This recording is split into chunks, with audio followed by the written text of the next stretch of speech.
All right, step number 5. This tab is header/ends, okay? When you first jump in, we have the box selected choose automatically. This is because most customers want less posts, right? So we leave that feature on because people don't want that many posts.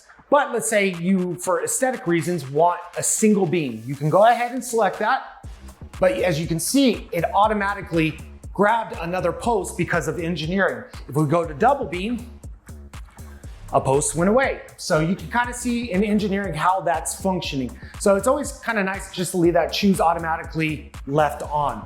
As we scroll down, we have headers and end caps. So at the edges of the beam, on the left side and the right side, you'll have end caps. You have 4 to choose from. First is our beveled end cap. Second is our mitered end cap.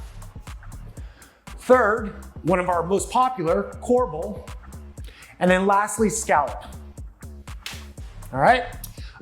Let's say you have a unique build and you have kind of a 90-degree angled house. We have 2 tabs to choose from.